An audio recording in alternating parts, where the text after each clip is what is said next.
나무 석가모니불.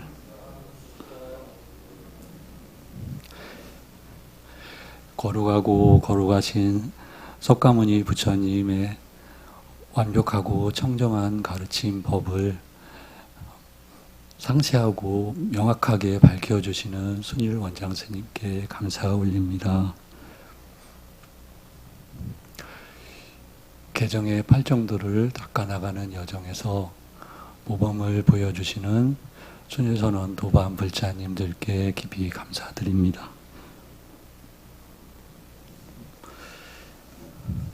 오늘 전해드리는 자제의 낮은 소견과 이해로 전해드리는 조기경전 석가모니 부처님 말씀, 순일 원장 스님의 말씀이 본래의 그 의미 뜻에서 가능하면 어긋나지 않기를 소망합니다.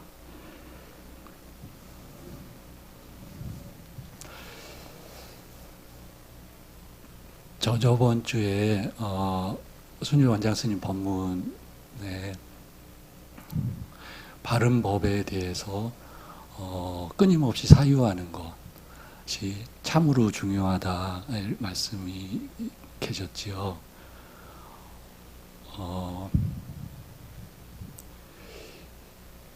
그 팔정도에서 바른 견해, 바른 사유, 그 바른 사유는 바른 견해는 당연히 바른 사유를 호갈해서 더 깊고 넓은 의미가 있으시다 하셨고요. 그래서 당연히 바른 견해, 바른 사유, 다음에 바른 사유가 되었을 때 바른 말, 바른 행위, 바른 생계가 된다. 그러므로 바른 사유가 너무너무 중요하다. 다음으로 바른 정진에서 유익한 것을 키우고 해로운 것을 줄여나가는 여정인데 무엇이 해롭고 무엇이 유익한지를 알아야지, 사유를 통해서 알아야지만 그 과정을 닦아나갈 수 있다. 다음으로 바른 사띠에서 그 문지기 비유에서요, 지혜로운 문지기가 무엇이 유익하고 무엇이 해로운지를 잘 판단하고 알아야지만 그 성문을 잘 지켜서 그 높은 법인 사마타와 위파사나가 들어갈 수 있다. 그래서 그 바른 삼매 전까지가 다 바른 사유가 바탕이 되어야지 가능한 길이다 라고 말씀을 주셨습니다. 그리고 궁극의 해탈에 이르기 전까지는 그 바른 사유가 늘 함께 가는 것이다 라고 말씀 주셨습니다. 그 너무 어떻게 보면 당연하고 그런 말씀이셨는데 저로서는 정말로 평소에 생각하지 못했던 그런 말씀이셔서 깊이 이렇게 와닿았었습니다.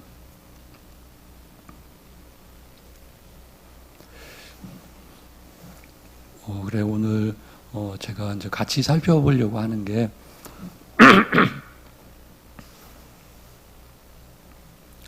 그 바른 사유에 관련된 경전 말씀, 순일 원장 스님 말씀을 같이 살펴보고자 합니다.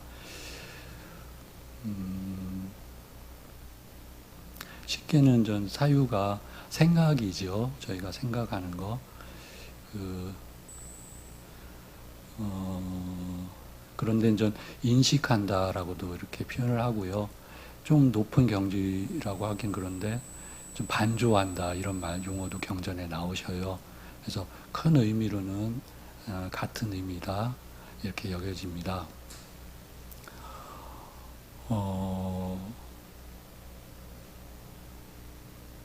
그 경전에서는 끊임없이 사유해야 된다. 끊임없이 인식해야 된다. 끊임없이 반조해야 된다는 부분이 많이 나왔습니다.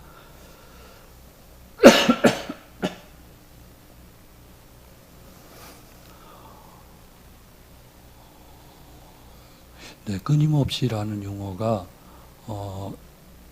항상이라는 의미, 늘이라는 의미와 같지요. 그래서 참 중요하다.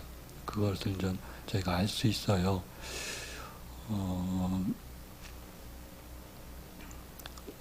대전기경에 부처님들의 일대기가 나오는 경전이잖아요.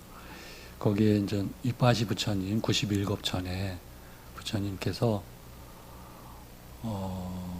잘 아시는 이야기죠. 삼원유관이라고 보통 부릅니다. 그게 이제 경전에서는 뭐 동서남북의 그 성문으로 나가신 건 아니시고요. 이빠시 부처님께서 공원에 이렇게 가셔요. 완전 그 마부를 데리고서 첫 번째 이제 오랜 시간이 지났다고 나왔는데 제일 처음에 만난 분이 이제 지나가는 길에 늙은이를 보시고서 돌아오셔서 굉장히 슬퍼하십니다. 비탄해 하시면서 그러시면서 하신 말씀이요.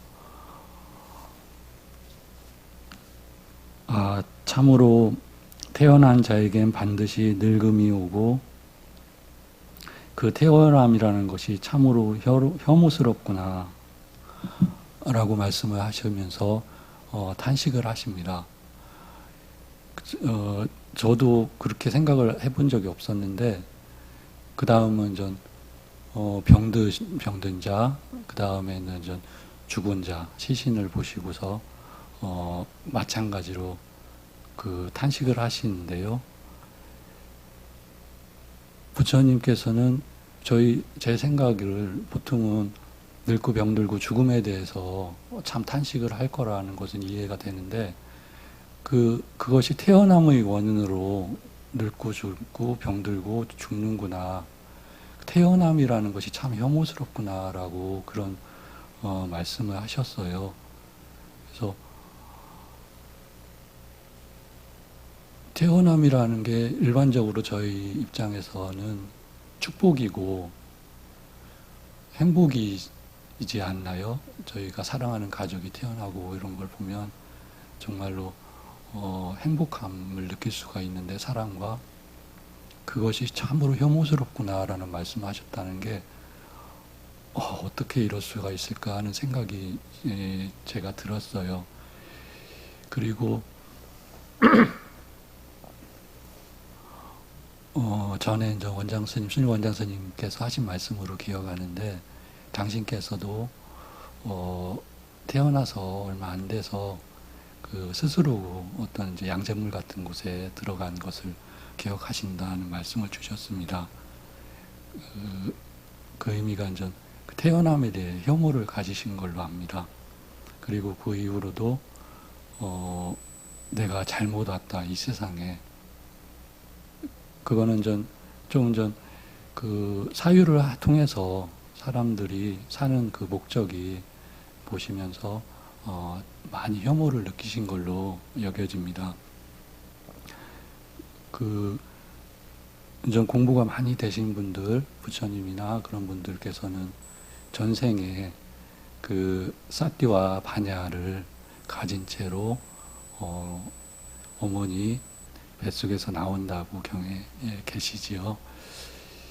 그래서 아기 때는 그런 암과 봄이 있으신데 그게 이제 당연히 이제 또 사라진다 하셨습니다.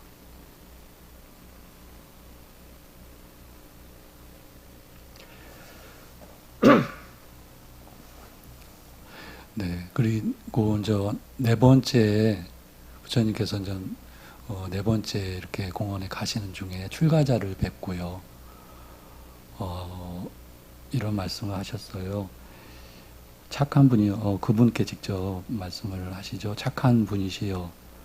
당신이 참으로 법대로 잘 실천하고 고요함을 잘 실천하고 유익함을 잘 받들어 행하고 항상 공덕을 짓고 해코지를 전혀 하지 않고 무생명에 대해서 항상 연민하신다니 참으로 좋습니다.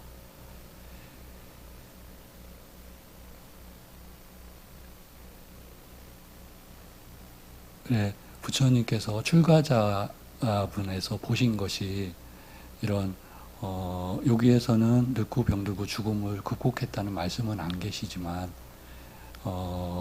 바르고 또 무생명들에 대한 연민으로 출가를 하셨다는 걸 아시기 때문에 경탄을 이제 하시죠. 그래서 당신께서 이제 돌아오셔서 출가를 하십니다. 그리고 이제 경전에는 출가하시고 나서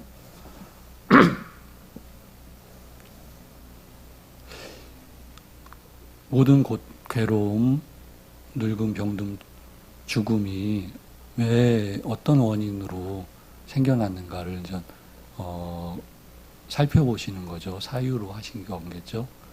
그 원인이 태어남이구나라고 이제 아셨습니다. 그래서 그 태어남은 무슨 원인일까, 어떤 조건일까. 그래서 그 12연기 저희가 잘 아는, 그런데 이제 이 경전에서는 그 12연기가 나오진 않으시고 12연기로 나오셨어요. 그 무명과 행은 빠지고 식을 조건으로 명색을 조건으로 식이 이렇게 생겨난다.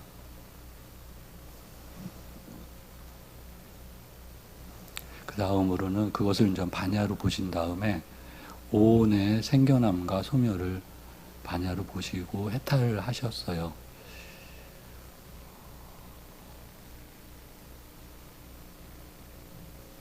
그래, 이 말씀에서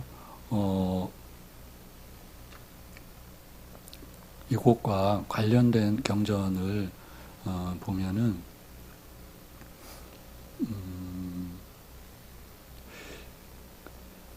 저승사자경이라고 아시죠? 그래, 그 경전에 이제 두 곳에서 나왔습니다. 제가 찾아보니까 저승사자경이 마치마니까야 M 130번째 경 또는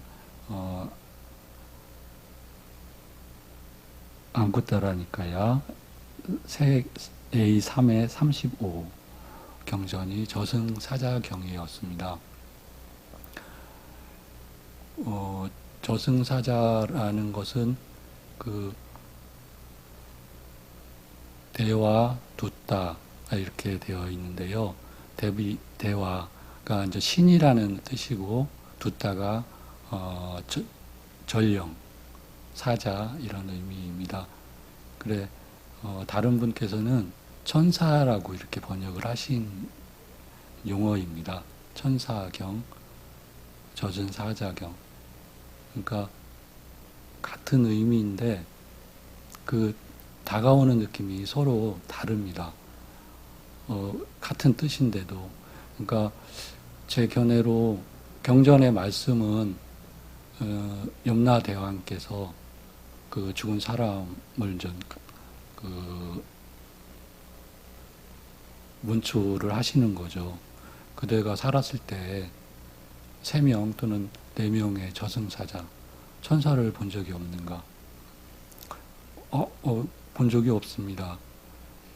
그러시면서 지혜로운 사람으로서 그 늙은 자, 병든 자, 시신, 죽은 자를 본 적이 없는가? 예, 많이 보았습니다. 그대는 그와 같이 그렇게 될 거라는 걸 생각 못 했는가? 그러시면서 이제 제가 방일해서 그러지 못하였습니다 하면서 업이 닿을 때까지, 그 악업이 닿을 때까지 고통받는 경의 말씀이 계시죠. 그 내용과 매치를 하면 저승사자가 맞는 것 같아요. 근데 천사라고 하는 것도 와닿는 게 또 다르잖아요. 그분들이 천사였다.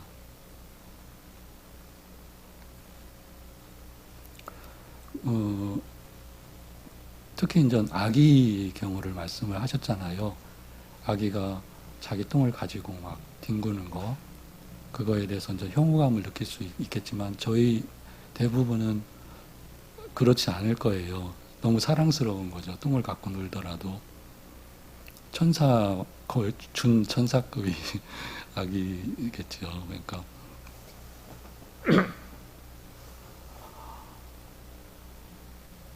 그것을 보면서 어, 필히 나 역시 반드시 늙고 병들고 죽는다. 그것은 전 끊임없이 반조해야 된다라고 전 경전에 계십니다.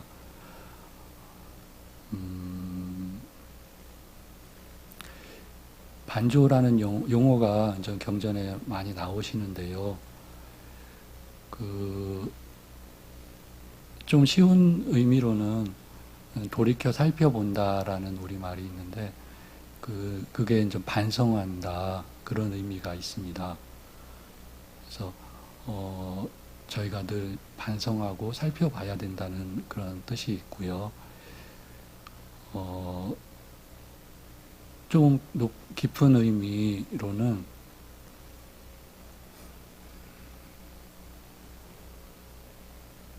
비추어 본다라는 뜻이 있는데요. 같은 뜻이죠. 반조한다, 조견한다. 그게 이제 순리 원장 스님께서 공부의 경지를 설하실 때 쓰신 용어시죠.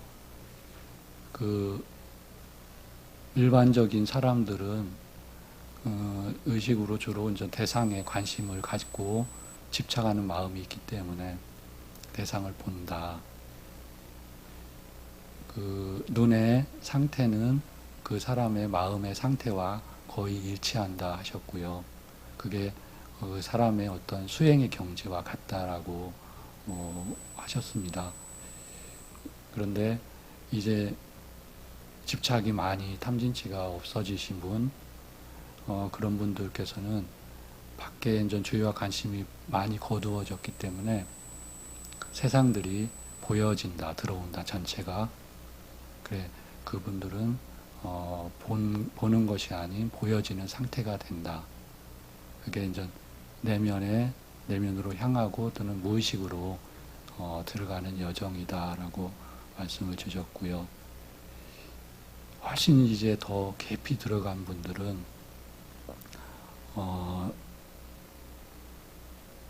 마음이 거의 없어진 상태가 된다. 그게 이제 무심 사마디다라고 하셨고요. 그때는 마음이 없기 때문에 마음이 없지만 눈은 뜨고 계셔서 세상이 비추어진다. 이렇게 말씀을 주셨죠. 그래, 비추어지는 것은 마음이 없는 것, 거울이나 호수나 이런 투명한 것들에 비추어지는 것을 뜻한다 하셨고요. 이제 더 완전 해탈하신 분들의 경우 그런 분들은 봄의 상태가 된다 그러셨습니다. 반야가 완전히 다 드러나신 분들은 이제 불멸에 깨어있음으로 전체 편지하시게 된다라고 하셨습니다. 청정공으로 편지에 계시다. 이제 비추인다는 용어가 굉장히 깊은 의미를 갖고 있다는 걸 알 수 있는데요.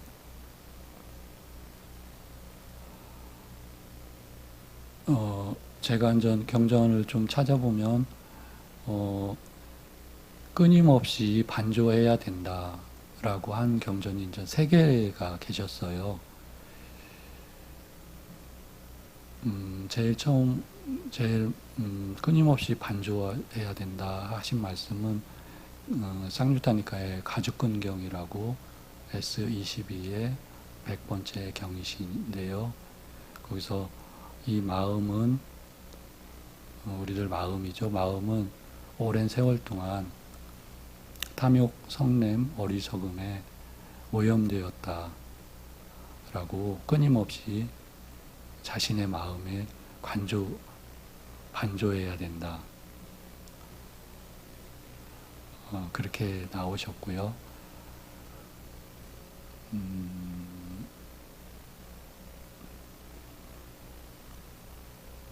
그 다음에는 이제 안구따라니까야의 경우경에 두 개가 있습니다. 경우경은 몇 개가 더 있으셨는데 반조해야 된다는 말씀이 두 개, 다섯의 모음 A5에 쉬운 일곱 번째 경우경 하고요. 열의 모음 A10에 98번째 경이었습니다. 경우경. 거기에 끊임없이 반조해야 될 것에 대해서 부처님 말씀이 계십니다.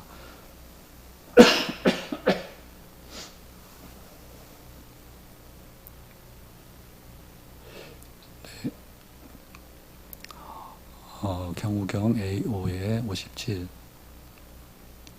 비구들이여 다섯 가지 경우를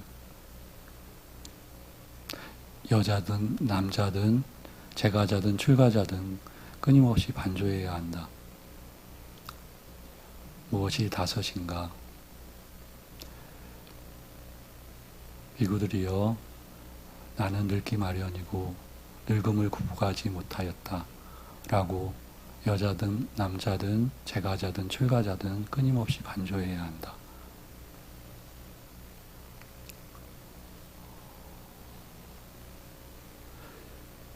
나는 병들기 마련이고 병들물 극복하지 못하였다. 라고 나는 죽기 마련이고 죽음을 극복하지 못하였다. 라고 사랑스럽고 마음에 드는 모든 것은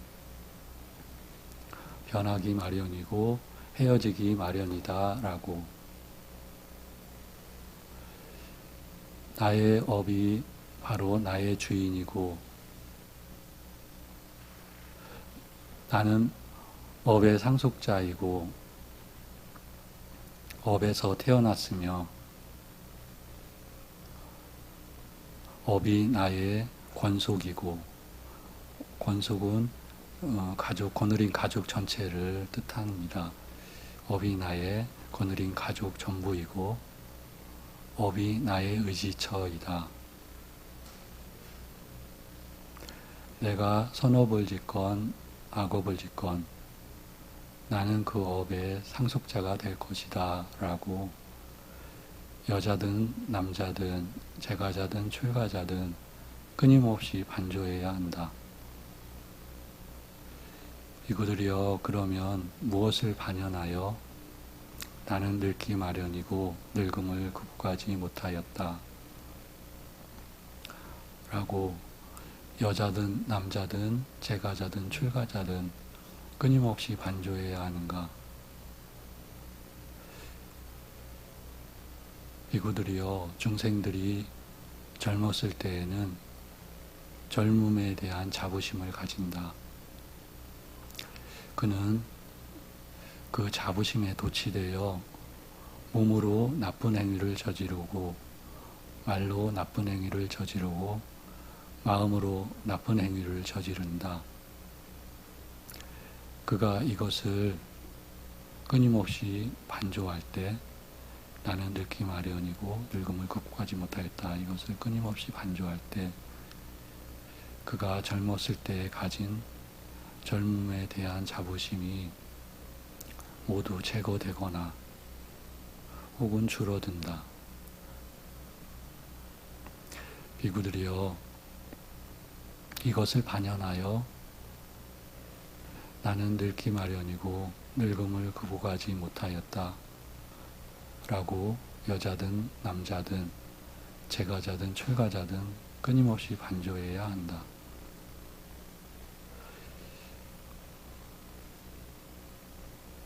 비구들이여 나는 병들기 마련이고 병들물 극복하지 못하였다.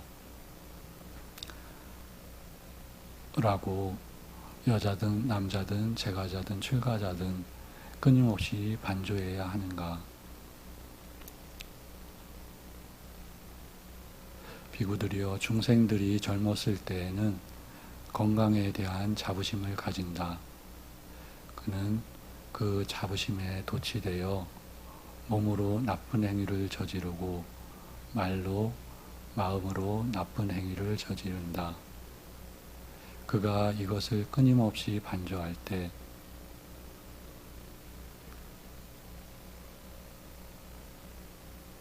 그가 젊었을 때 가진 건강에 대한 자부심이 모두 제거되거나 혹은 줄어든다. 비구들이여 이것을 반연하여 나는 병들기 마련이고 병들음을 극복하지 못하였다. 라고 여자든 남자든 재가자든 출가자든 끊임없이 반조해야 한다. 비구들이여 그러면 무슨 목적을 반연하여 나는 죽기 마련이고 죽음을 극복하지 못하였다. 라고 여자든 남자든 재가자든 출가자든 끊임없이 반조해야 하는가. 비구들이여 중생들이 삶이 충만할 때에는 삶에 대한 자부심을 가진다. 그는 그 자부심에 도취되어 몸으로 나쁜 행위를 저지르고 말로 나쁜 행위를 저지르고 마음으로 나쁜 행위를 저지른다. 그가 이것을 끊임없이 반조할 때 그가 삶이 충만할 때에 가진 삶에 대한 자부심이 모두 제거되거나 혹은 줄어든다. 비구들이여 이것을 반연하여 나는 죽기 마련이고 죽음을 극복하지 못하였다. 라고 여자든 남자든 재가자든 출가자든 끊임없이 반조해야 한다. 비구들이여 그러면 무슨 목적을 반연하여 사랑스럽고 마음에 드는 모든 것은 변하기 마련이고 변하기 마련이고 헤어지기 마련이다. 라고 여자든 남자든 재가자든 출가자든 끊임없이 반조해야 하는가. 비구들이여 중생들은 사랑하는 것들에 대해서 강력한 탐욕이 생겨난다. 그는 그 탐욕에 도취되어 몸으로 나쁜 행위를 저지르고 말로 마음으로 나쁜 행위를 저지른다. 그가 이것을 끊임없이 반조할 때 사랑하는 것들에 대해서 생긴 강력한 탐욕이 모두 제거되거나 혹은 줄어든다.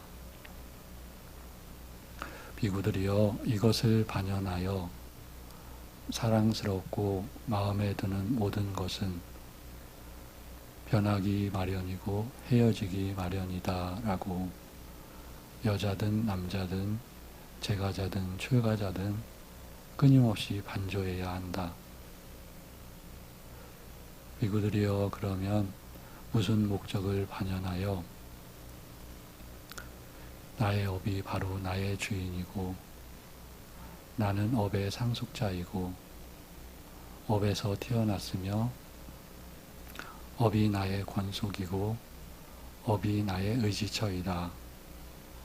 내가 선업을 짓건 악업을 짓건 내가 업을 지으면 나는 그 업의 상속자가 될 것이다. 라고 여자든 남자든 재가자든 출가자든 끊임없이 반조해야 하는가.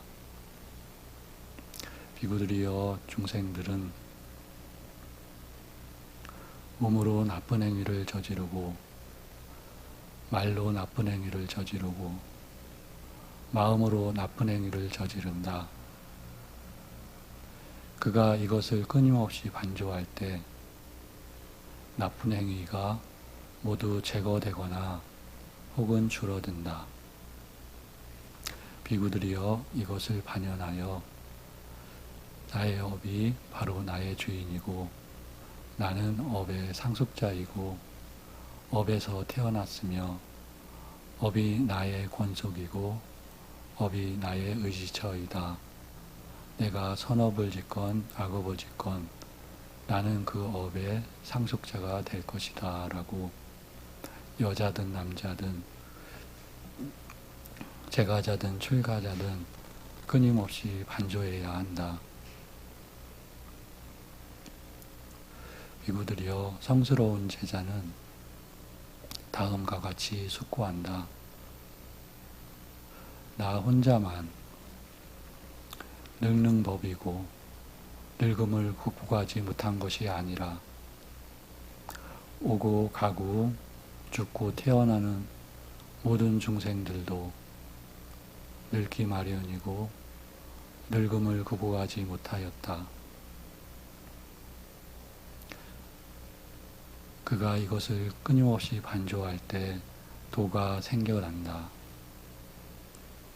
그는 그 도를 향상시키고 닦고 많이 짓는다. 그가 그 도를 향상시키고 닦고 많이 공부 지을 때 족쇄들이 제거되고 잠재 성향들이 끝이 난다. 나 혼자만 병드는 법이고 병듦을 극복하지 못한 것이 아니라 오고 가고 죽고 태어나는 모든 중생들도 병들기 마련이고 병듦을 극복하지 못하였다. 그가 이것을 끊임없이 반조할 때 도가 생겨난다. 그는 그 도를 향상시키고 닦고 공부짓는다. 많이 공부짓는다. 그가 그 도를 향상시키고 닦고 공부지을 때 10가지 족쇄들이 제거되고 잠재 성향들이 끝난다. 나 혼자만 죽는 법이고 죽음을 극복하지 못한 것이 아니라 오고 가고 죽고 태어나는 모든 중생들도 죽기 마련이고 죽음을 극복하지 못하였다. 그가 이것을 끊임없이 반조할 때 도가 생겨난다. 그는 그 도를 향상시키고 닦고 많이 짓는다. 그가 그 도를 향상시키고 닦고 많이 지을 때 족쇄들이 제거되고 잠재 성향들이 끝난다.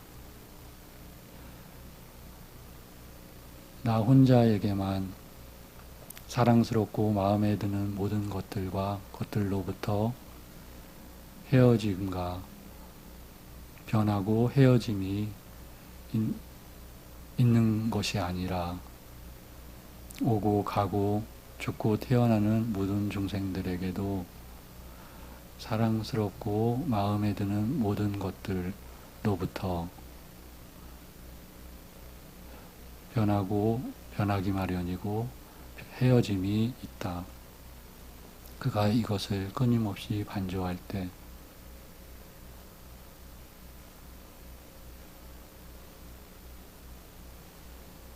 족쇄들이 제거되고 잠재 성향들이 끝난다. 나 혼자만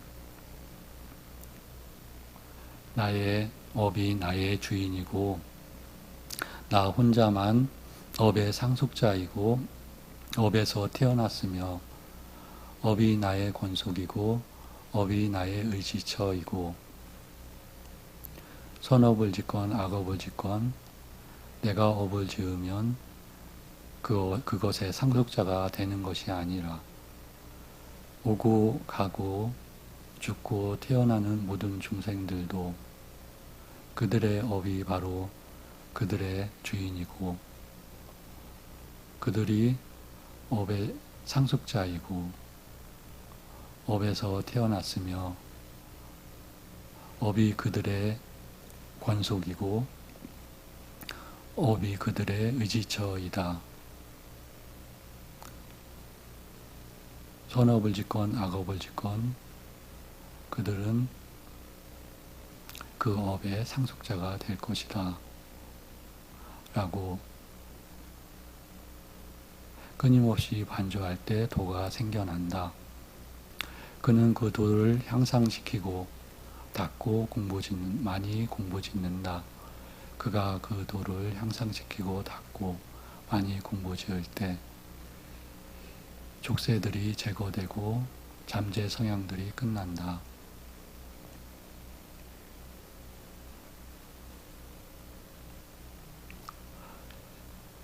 병들기 마련이고 늙기 마련이고 죽기 마련인 본부는 자신이 그러한 본성을 가졌음에도 불구하고 다른 자를 혐오스러워하는구나.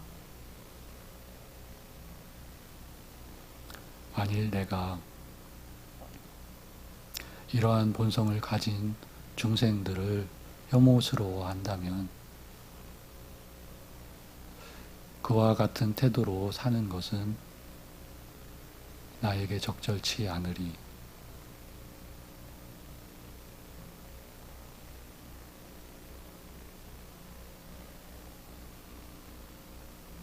그와 같이 머물면서 나는 재생의 근거가 다 멸한, 소멸한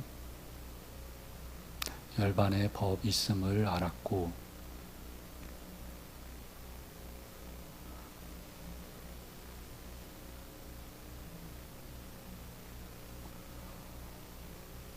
건강과 젊음과 수명에 대한 자부심을 극복하였노라. 출리에서 안전한 상태를 보았나니 나는 열반을 추구하면서 정진했노라. 내가 지금 감각적 욕망을 즐기는 것은 적당치 않으리. 되돌아감이란 없을 것이며 또한 청정 범행을 목표로 하는 자가 되리라. 네, 이 경이 제가 찾아본 바로는 제가자와 출가자 전부 모든 중생들이죠. 전부에게 부처님께서 말씀하신 유일한 경우로 여겨집니다.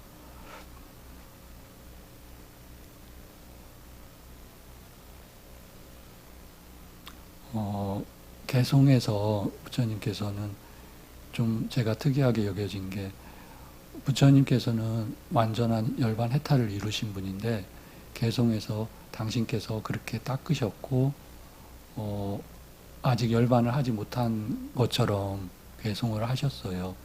그 숨은 뜻이 제 생각에 당신께서 당신을 낮추시면서 그대들도 이와 같이 공부 지어야 한다는 그런 의미가 있는 것 같습니다. 예, 그래 족쇄들은 저희가 잘 아는 10가지 족쇄이죠. 낮은 5가지 사카야 디티, 오온이 실체라는 아따라는 견해, 그 다음에 개금치, 의례와 계율에 대한 금기, 불법에 대한 의심, 감각적 욕망에 대한 집착, 악의, 색계에 대한 집착, 비색계에 대한 집착, 자만, 들뜸, 무명이 제거되고 잠재 성향들은 경전의 주석엔 7가지라 나왔는데요. 제 생각에 그냥 3개의 감각적 욕망에 대한 잠재 성향, 탐욕에 대한 잠재 성향, 적의에 대한 잠재 성향, 어리석음에 대한 무명에 대한 잠재 성향으로 보면 될 것 같습니다.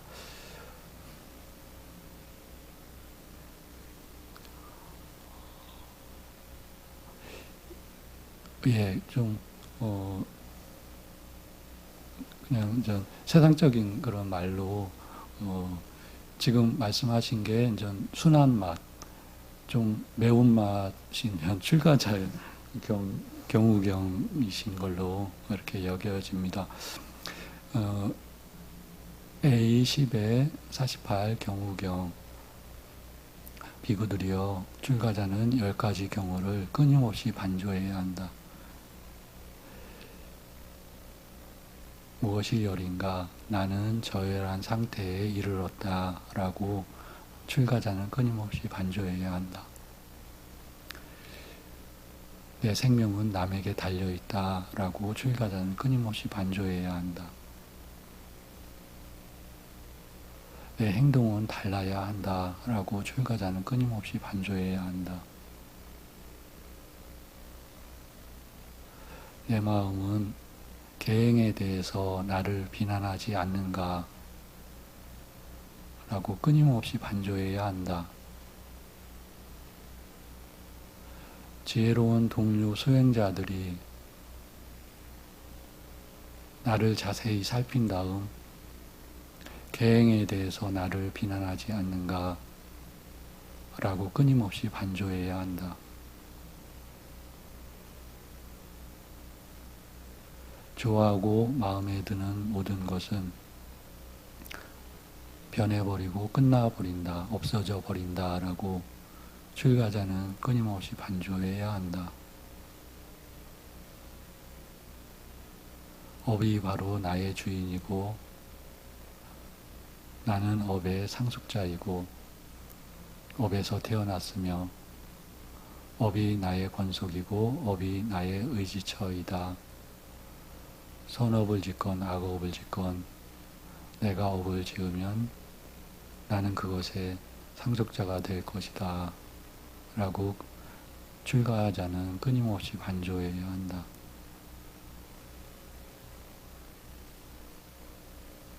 내가 무엇이 되어 있건 낮과 밤은 지나가 버린다 라고 출가자는 끊임없이 반조해야 한다. 빈집에 머무는 것을 나는 좋아하는가 아닌가 라고 출가자는 끊임없이 반조해야 한다.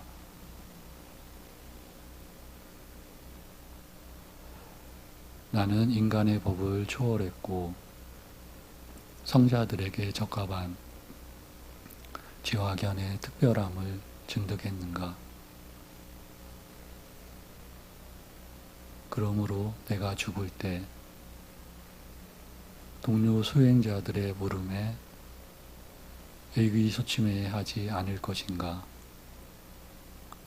라고 출가자는 끊임없이 반조해야 한다.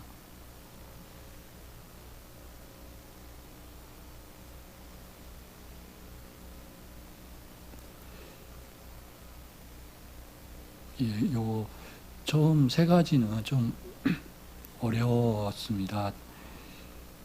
나는 저열한 상태에 이르렀다. 그리고 내 생명은 남에게 달려있다. 나의 행동은 달라야 한다. 이렇게 되어 있는데요. 주석에는 나는 저열한 상태라는 게 몸의 상태 또는 생활 필수품이 저열한 것이다. 몸은 좀 머리를 깎고 수염을 깎고 하는 상태 또는 좀 그 생필품 같은 것을 그런 저열한 상태에 이르렀다라는 의미다라고 되어 있습니다. 그래서 자만을 길들여야 된다는 뜻이다라고 되어 있고요. 남에게 달려있다 내 생명이 이 역시 내가 탁발 등을 의지해서 살아가기 때문에 남에게 달려있는 것이다 라고 주석에 이렇게 되어 있고 내 행동은 그 가로 안에 제가자들과 달라야 한다라는 뜻으로 나왔습니다. 계행은 또 특히 아까 제가나 출가자나 거기에는 특별히 이제 계행이 없으셨는데 여기서는 이제 자신의 계행 또는 동료 수행자들이 보았을 때 그것으로 계행을 말씀이 계시고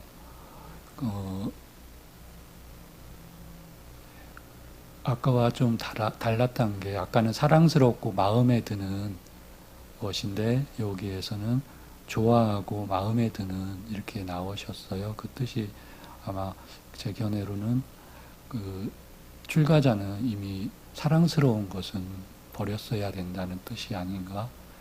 그래서 좋아하는 거는 그래도 있으니까 그런 의미가 아닐까. 그리고 아까는 헤어지기 마련이다 했는데 없어져 버린다 이렇게 말씀이 계신 것도 예, 그런 뜻이 있지 않을까 그렇게 생각이 들었고요.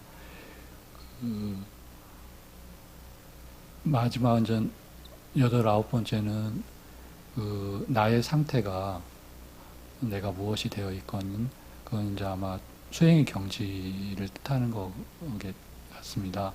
또는 빈집에 머무는 것 이게 주로 수행을 말씀하신 것 그리고 그 마지막에 제가자 아까 경우경에는 수행 사티 3마디 그런 말씀이 안 계셨는데 이게 출가자에게는 끝으로 그 인간의 법을 초월했다는 것이 삼매의 말씀이시라 여겨지죠.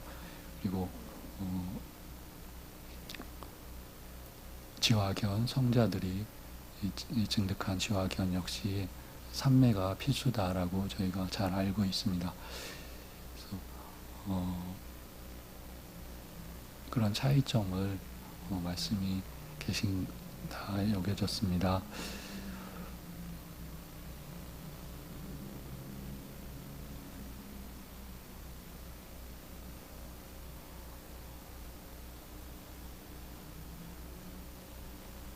네, 그 다음 전 끊임없이 반조해야 된다라는 말씀과 같은 의미인데 그 암발라 띠까에서 나홀라를 교계한 경이라고요. 마지막 니까야 61번째 경인데요. 라울라가 이제 어리셨을 때인지 언제인지 정확히 모르는데 부처님께서 좀 어렸었을 때 같습니다. 이렇게 가르침을 설하시는 중간에는 라울라여 거울의 용도가 무엇인가 라고 여쭈십니다. 세존이시여 살펴보는 것, 반조하는 것입니다. 비추어 살펴보는 거죠. 라울라여 그와 같이 몸으로 어떤 행위를 할 때 반조하고 반조하면서 행해야 한다. 말로, 마음으로 어떤 행위를 할 때 반조하고 반조하면서 행위를 해야 한다. 이런 말씀이 계십니다.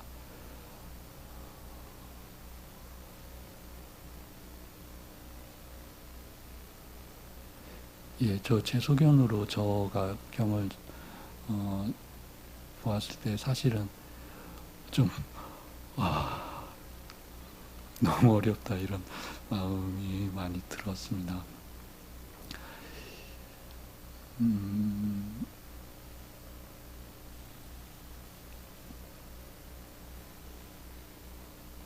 그 다음에 이제 끊임없이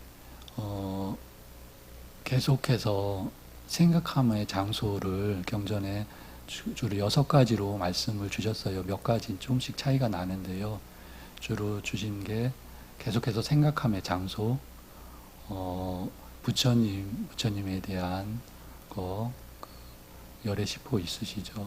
부처님에 대한 믿음, 그리고 이제 법에 대한 믿음, 승가에 대한 믿음, 그 다음에 보시, 그리고 계율, 그 다음으로 그 천상의 신들에 대해서 계속해서 생각해야 된다 이렇게 나오셨어요. 그래서 저희가 잘 알듯이 부처님께서는 전 궁극의 해탈로 지향하지만 과정에서는 선업을 많이 지어서 천상으로 가도록 해야 된다 이런 말씀이 계속 계셨습니다.